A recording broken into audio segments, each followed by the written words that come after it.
Et si ce qu'on nous avait vendu comme la quintessence de la guerre moderne, l'arme absolue de l'Occident, n'était qu'une illusion dissimulant une immense fragilité? Imaginez un instant des chars d'assaut, chacun valant des dizaines de millions d'euros, glorifiés par la presse, adulés par les responsables politiques, déployés avec fracas sur le front de l'Est, pour être finalement réduits à l'état de carcasses fumantes dans la boue. N'est-ce pas là le symbole d'une promesse fracassée, d'un rêve industriel devenu cauchemar stratégique? Depuis des mois, l'organisation du traité de l'Atlantique Nord n'a cessé de façonner un récit triomphaliste. Les chars occidentaux, selon ce mythe, devaient être invincibles. On les présentait comme la synthèse de décennies d'innovation, le fruit de milliards investis en recherche, la démonstration ultime que l'Occident détenait la clé de la victoire sur n'importe quel champ de bataille moderne. La presse, relayant les discours des ministres à Washington, Londres et Berlin, entretenait l'image de ces colosses mécaniques, bardés de technologie, capables de balayer toute résistance sur leur passage. Ce récit n'est pas anodin. Il s'inscrit dans une longue tradition d'utilisation de la technologie comme instrument de domination psychologique, comme lors de la Seconde Guerre mondiale, où les Allemands pensaient déjà le mythe du tigre invincible pour effrayer leurs adversaires. L'Occident a voulu imposer l'idée que ces chars modernes étaient tout simplement imbattables. Quand les premiers léopards allemands, Challenger britanniques et Abrams américains furent annoncés comme game changers, le monde entier a retenu son souffle. Les images de chars soigneusement alignés, prêts à fondre sur les lignes ennemies, faisaient la une des journaux et inondaient les réseaux sociaux. On voyait dans ces machines le prolongement du miracle technologique qui, du désert irakien à la guerre du Golfe, avait permis à l'Occident de triompher avec une facilité déconcertante. Mais derrière la mise en scène, la réalité s'est révélée bien différente. Sur le front de l'Est, ces chars réputés invulnérables ont rencontré un ennemi redoutable, fait de mines, de drones, d'artillerie et de boue. L'environnement lui-même s'est ligué contre eux, des pluies diluviennes transformant les pistes en bourbiers, des températures extrêmes mettant à mal les systèmes électroniques les plus sophistiqués et une saturation du champ de bataille par des essaims de drones guetteurs.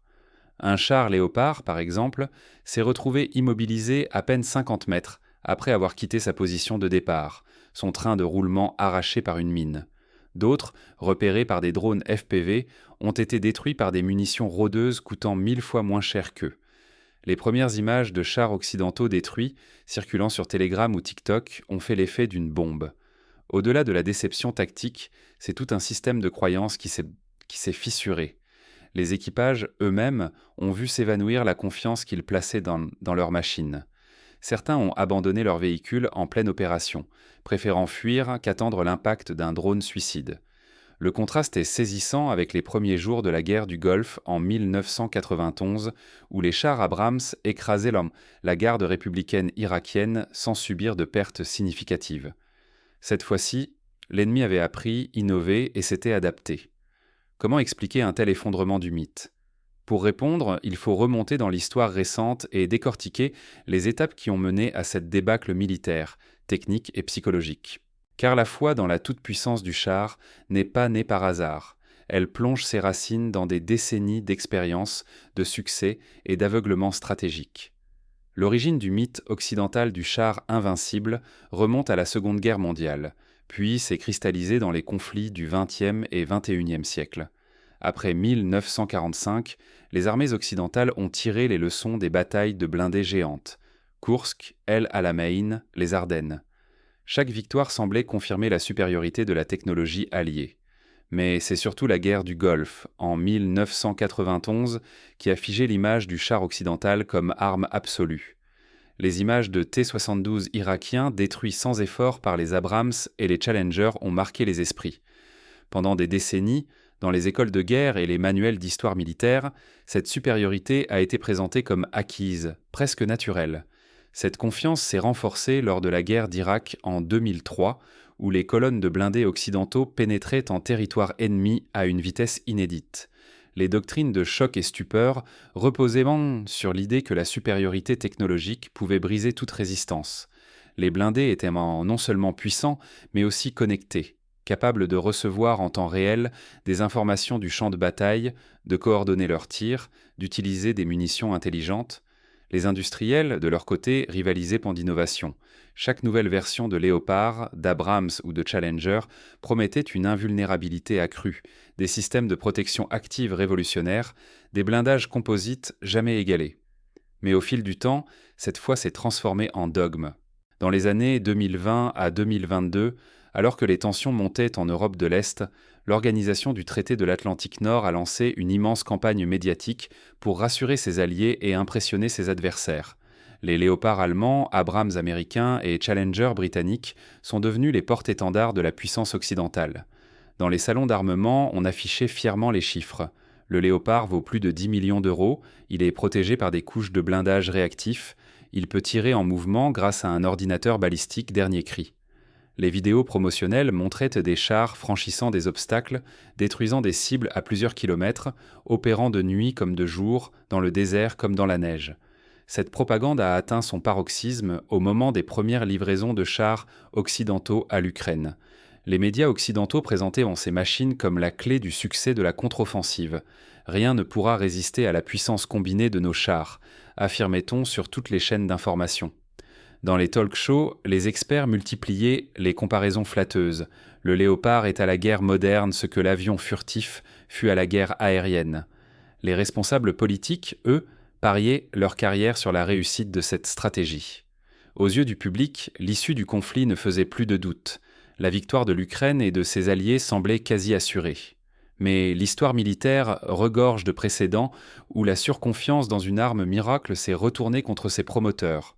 Rappelons-nous la ligne Maginot, présentée dans les années 30 comme inexpugnable, et pourtant contournée en quelques semaines par la Wehrmacht. Ou encore le char Tigre allemand, présenté comme l'apogée de la technologie, mais trop complexe, trop coûteux, incapable de faire la différence face à la supériorité numérique et à l'agilité des T-34 soviétiques. Ces exemples montrent que la technologie ne suffit jamais à elle seule, surtout quand elle ignore la réalité du terrain et la capacité d'adaptation de l'adversaire. Dans le cas présent, les doctrines occidentales ont été bâties sur des victoires éclatantes, mais dans des contextes très différents. Les chars occidentaux ont triomphé dans le désert irakien, sur des terrains plats, avec une supériorité aérienne totale face à une armée démoralisée et mal équipée. Mais sur le front de l'Est, les conditions sont radicalement différentes. Des champs de mines de plusieurs kilomètres de profondeur, des forêts denses, des rivières à franchir, un ennemi qui maîtrise l'art de la guerre électronique et l'emploi massif des drones, autant de paramètres que les doctrines héritées n'avaient pas anticipés. Un général ukrainien, interrogé après les premiers tirs verts, confiait « Nous pensions avancer comme dans les manuels de l'OTAN, mais chaque mètre gagné s'est payé au prix du sang et de l'acier. » Ce décalage entre le discours triomphaliste et la brutalité du terrain a eu des conséquences dévastatrices. Les pertes matérielles se sont accumulées à un rythme inédit. En quelques semaines, plusieurs dizaines de léopards ont été détruits ou immobilisés, parfois par de simples mines improvisées ou des drones kamikazes à peine plus chers qu'un smartphone. Les Challenger britanniques, réputés pour leur robustesse, ont vu leurs tourelles arrachées par des missiles anti-chars de nouvelle génération. Les Abrams américains, pourtant bardés d'électronique, ont souffert de pannes à répétition, incapables de fonctionner dans la boue ou le froid glacial, dépendant d'une logistique lourde et d'un carburant spécialisé. Les conséquences ne se limitent pas aux pertes matérielles. Chaque char détruit a un impact psychologique majeur sur les équipages et sur l'opinion publique. Les soldats, initialement confiants dans la protection offerte par leur blindage, ont vu leurs camarades tomber sous les coups d'armes inattendus. Le moral des troupes s'en est trouvé gravement affecté. Certains équipages ont refusé de monter à bord des chars, préférant opérer dans des véhicules plus légers, plus mobiles, moins exposés. Cette démoralisation s'est propagée jusqu'aux états-majors qui ont commencé à douter de la pertinence de leur doctrine. Du côté des alliés et des clients potentiels, l'effet a été tout aussi désastreux. Plusieurs États, qui avaient commandé des chars occidentaux à prix d'or, ont suspendu ou annulé leurs contrats. Le calcul est simple. Pourquoi investir des centaines de millions d'euros dans des machines qui se transforment en épaves en quelques jours de combat ? Certains pays ont préféré se tourner vers des équipements plus rustiques, éprouvés sur le terrain, ou vers le développement de leur propre industrie militaire, moins sophistiquée mais mieux adaptée aux réalités locales. L'exemple du Maroc, qui a récemment opté pour des chars chinois plutôt que pour des léopards allemands, illustre ce retournement spectaculaire. Mais les causes profondes du fiasco ne se limitent pas à la technologie ou à la psychologie. Elles touchent aussi à la logistique, au mode de production, à la doctrine d'emploi des blindés. Sur le front de l'Est, chaque char perdu n'était pas seulement une perte matérielle, mais surtout une perte de cohérence du système. Les équipements sophistiqués exigent des pièces détachées rares, une maintenance spécialisée, des équipes de soutien nombreuses. Or, dans la réalité du combat, il est souvent impossible de remplacer une pièce électronique, de réparer un capteur laser, de reprogrammer un ordinateur de bord. Les Russes, de leur côté, ont misé sur la simplicité, la robustesse, la capacité à réparer avec les moyens du bord. Dans les ateliers de campagne, des chars russes endommagés ont été remis en service en quelques heures, parfois avec des moyens improvisés, tandis que les blindés occidentaux restaient immobilisés des semaines, faute de pièces de rechange. L'histoire militaire offre de nombreux exemples de conflits où la logistique a fait la différence. Durant la campagne de Russie en 1812, les armées napoléoniennes, pourtant supérieures sur le papier, ont été vaincues par l'impossibilité d'approvisionner des troupes isolées dans un environnement hostile. De même, lors de la guerre du Vietnam, la supériorité technologique américaine n'a pas compensé les failles de la chaîne logistique face à la guérilla nord-vietnamienne, capable de réparer, recycler et improviser en toutes circonstances. Aujourd'hui, la guerre moderne, loin d'être un simple duel technologique, est d'abord une épreuve de logistique et d'adaptabilité. Le cas des drones FPV offre une illustration frappante. Pour quelques centaines d'euros, il est possible de neutraliser un char valant plusieurs millions. Les Russes ont su tirer parti de cette asymétrie. Ils ont développé des essaims de drones capables de saturer le champ de bataille, de repérer et d'attaquer les blindés occidentaux avant même qu'ils n'atteignent leur objectif. Les Ukrainiens eux-mêmes ont développé des tactiques similaires, utilisant des drones pour guider l'artillerie ou larguer des charges explosives sur les tanks ennemis. Les conséquences industrielles et commerciales de cet échec sont colossales. Les fabricants de chars occidentaux, tels que Rheinmetall, General Dynamics ou BAE Systems, ont vu leur réputation s'effondrer. Les actions en bourse ont chuté, les contrats d'exportation ont été remis en cause. L'Inde, par exemple, a ralenti ses négociations pour l'achat de léopards allemands, préférant explorer des solutions locales ou russes. Le Brésil, qui avait envisagé d'acquérir des Abrams, a gelé ses discussions, invoquant la nécessité d'une réévaluation des performances réelles sur le terrain. Plus grave encore, la Russie a mis la main sur plusieurs blindés occidentaux relativement intacts. Les ingénieurs russes les ont démontés, analysés, copiés et parfois même améliorés. En quelques semaines, certaines innovations occidentales se sont retrouvées intégrées dans les systèmes russes, réduisant à néant l'avance technologique que l'Organisation du traité de l'Atlantique Nord croyait acquise. Cette capacité d'adaptation rapide rappelle celle des Soviétiques durant la Seconde Guerre mondiale, capable de répliquer les technologies ennemies en un temps record. Face à ce séisme, une nouvelle doctrine militaire s'impose progressivement. La protection des blindés ne repose plus seulement sur l'épaisseur du blindage ou la sophistication des capteurs, mais sur une défense multicouche adaptée aux menaces émergentes. Les Russes, par exemple, ont déployé des filets anti-drones, des systèmes de brouillage électronique, des tourelles télécommandées capables d'abattre les drones en vol. Les équipages formés à la réparation de fortune sont capables d'improviser des solutions inédites pour survivre. L'exemple de la bataille de Rabotino à l'été 2023 restera dans les annales militaires. Les forces ukrainiennes, dotées de plusieurs dizaines de léopards et d'Abrams, ont tenté une percée selon la doctrine de la masse blindée. Mais les champs de mines, les drones russes, l'artillerie de saturation ont transformé l'offensive en carnage. En quelques heures, la majorité des chars engagés ont été détruits, immobilisés ou abandonnés. Le commandement ukrainien, contraint de revoir sa stratégie, a reconnu publiquement que le modèle occidental n'était plus viable dans ces conditions.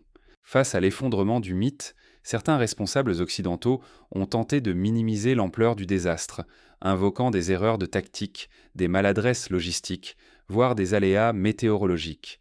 Mais ces explications peinent à masquer la réalité. C'est toute une doctrine, tout un système industriel et militaire qui se trouve remis en cause. Les experts militaires les plus lucides appellent aujourd'hui à une révolution copernicienne. Il ne s'agit plus de miser sur le char miracle, mais sur une combinaison de rusticité, d'adaptabilité, de soutien logistique et de formation des équipages. Pour l'organisation du traité de l'Atlantique Nord, la leçon est amère. Les milliards investis dans la sophistication électronique, les campagnes de communication vantant la supériorité occidentale, les alliances nouées sur la base de la confiance dans la technologie, tout cela se retrouve fragilisé. La sécurité même des États membres est remise en question. Si la technologie ne suffit plus à garantir la victoire, il faut repenser l'ensemble de la doctrine stratégique et industrielle. Quels enseignements pratiques tirer de ce fiasco? D'abord, il est impératif de réévaluer la place du char dans la guerre moderne. Plutôt que de miser sur des mastodontes hyper sophistiqués, il faut développer des plateformes modulaires, faciles à réparer, capables d'intégrer rapidement de nouvelles technologies. Ensuite, la logistique doit être repensée, des chaînes d'approvisionnement courtes, des stocks de pièces détachées, une maintenance décentralisée, voilà les clés de la survivabilité. Enfin, la formation des équipages doit être repensée, non seulement à l'utilisation des systèmes d'armes, mais aussi à la réparation, à l'improvisation, à l'adaptation aux menaces inattendues. L'exemple russe montre qu'une doctrine fondée sur la rusticité, la réparation rapide et l'intégration des retours du terrain peut faire la différence. À l'inverse, l'Occident, prisonnier de sa bureaucratie, de ses chaînes logistiques complexes et de sa foi dans la technologie, a perdu en réactivité. L'histoire militaire regorge d'exemples où l'agilité a triomphé sur la sophistication. Les partisans soviétiques face à la Wehrmacht, les guérilleros vietnamiens face à l'armée américaine, les forces afghanes face à l'Empire britannique. Mais ce constat ne doit pas conduire au fatalisme. Les armées occidentales disposent encore d'atouts considérables. Une capacité d'innovation réelle, des ressources industrielles immenses, une alliance politique solide.